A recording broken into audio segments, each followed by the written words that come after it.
1912. Se sanciona la Ley Sáenz Peña, que instaura el voto universal, secreto y obligatorio. 1914.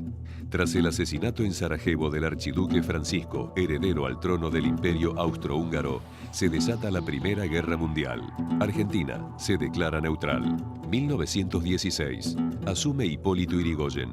Se construye el ferrocarril trasandino. Se crea YPF y la flota mercante. Se aplica la reforma universitaria promovida por Alfredo Palacios. 1922-1928. Gobierno de Marcelo Torcuato de Alvear. Se intensifica la actividad de YPF. Se logran leyes sociales, salario, jubilación universal y obligatoria. 1928. Asume Yrigoyen por segunda vez. La ley de nacionalización de combustibles precipita su caída por la oposición de legisladores que negociaban con empresas extranjeras. 1930. Primer golpe militar. José Félix Uriburu derroca a Yrigoyen. 1935. En plena sesión del Senado Nacional, asesinan al senador Enzo Bordavere, amigo de Lisandro de la Torre, quien investigaba a los frigoríficos por sobreprecios. De la Torre se retira de la vida política. 1939. En septiembre, con la invasión de Polonia por parte de Alemania, estalla la Segunda Guerra Mundial. Argentina sigue neutral. 1943. Un autogolpe militar pone en el poder al general Pedro Ramírez. Comienza a perfilarse la figura de Juan Domingo Perón. 1944. Ramírez renuncia. Asume el general Edelmiro Farrell, con Perón como vicepresidente. 1945. Sobre el final de la guerra, la Argentina decide apoyar a los aliados. 1945. Perón es encarcelado por presión de militares y radicales. El 17 de octubre, con cientos de miles de hombres, mujeres y niños movilizados desde muy diversos puntos del país, el pueblo exige su liberación en la Plaza de Mayo. 1946. Hay elecciones y Perón derrota a un heterogéneo arco opositor, armado en buena medida por el embajador norteamericano Sproul Braden. Será el único argentino en ser elegido 3 veces presidente. De la mano de Eva Perón, su mujer, propició el mayor cambio de leyes laborales y sociales. 1947. Se crea la ley del voto femenino. Hay una creciente explotación de recursos naturales. 1949. Llega la reforma constitucional y con ella los derechos del trabajador se hacen realidad. Se nacionalizan los recursos y se vota la reelección presidencial. Un acontecimiento histórico muy importante en la historia de nuestro país, algo que nos permite revisar cosas del pasado que realmente tenemos que repensar nuestro país. Es un aniversario muy importante cuando nació la patria, que los que nos enseñaron cuando éramos chicos a valorar los principios de nuestro país, que todavía lo valoramos nosotros. Cosa que hay mucha juventud que por ahí no tiene el valor suficiente, no le han enseñado. 1951. Se avecina la reelección de Perón. El pueblo reclama a Evita como vicepresidente. Con un discurso desgarrador y ante cientos de miles reunidos en la avenida 9 de Julio, ella renuncia.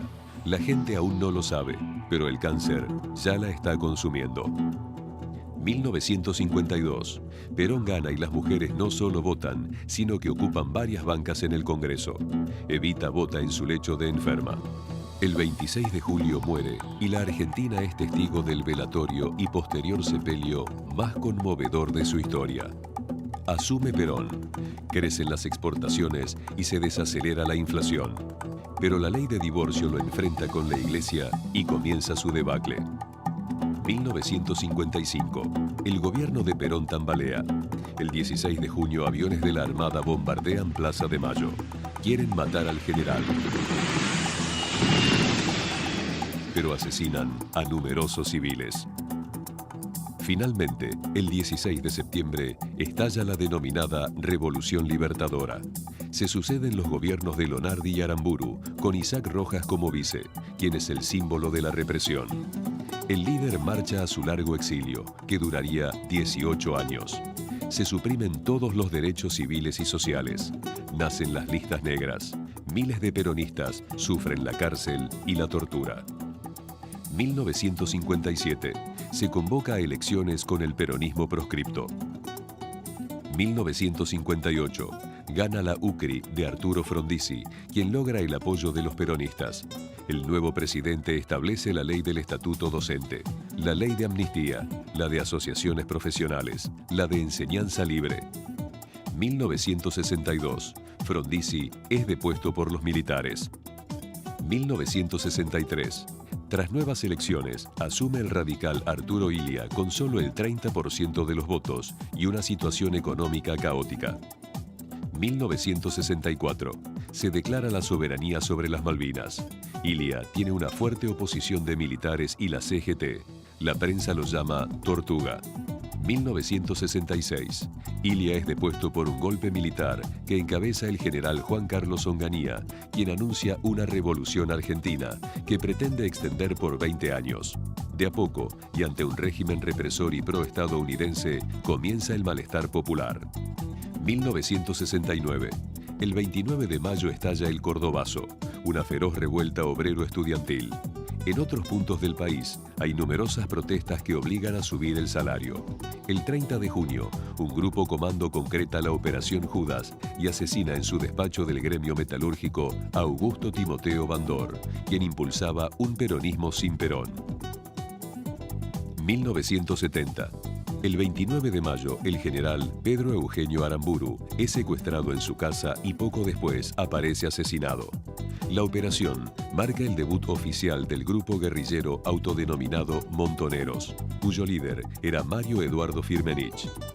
Durante las décadas del 60 y 70 surgen movimientos revolucionarios armados, llamados también guerrillas. Algunos de ellos, además de Montoneros, eran ERP, FAB y FAR, los cuales realizaron secuestros, atentados y movimientos armados contra la derecha y los militares. Muchos de sus integrantes fueron asesinados o desaparecidos. Onganía es depuesto por orden de Alejandro Agustín Lanusse, entonces comandante en jefe del ejército. Asume así el general Roberto Marcelo Levingston. 1971. Levingston es obligado a renunciar y asume el general Lanusse, quien promete la apertura política. Inicia el diálogo con la CGT y los partidos.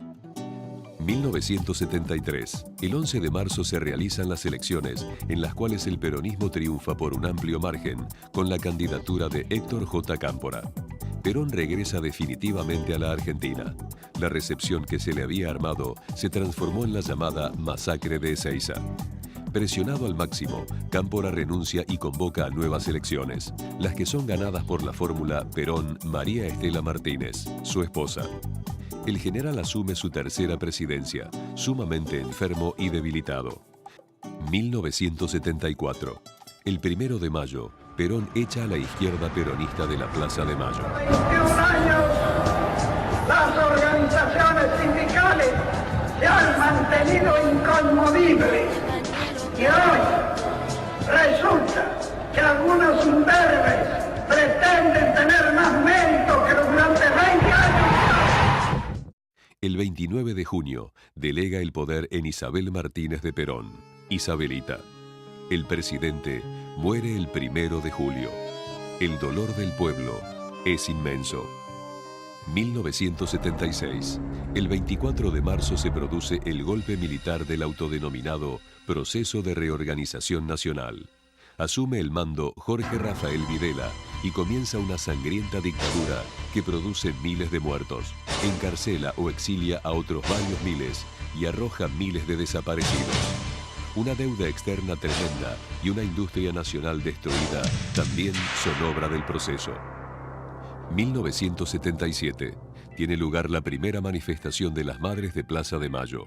Son un puñado de mujeres encabezadas por Azucena Villaflor, que reclaman por sus hijos desaparecidos. Villaflor será luego secuestrada y desaparecida. 1978.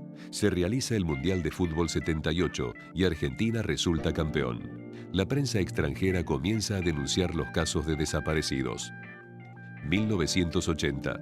Adolfo Pérez Esquivel gana el Premio Nobel de la Paz por defender los derechos humanos en nuestro país.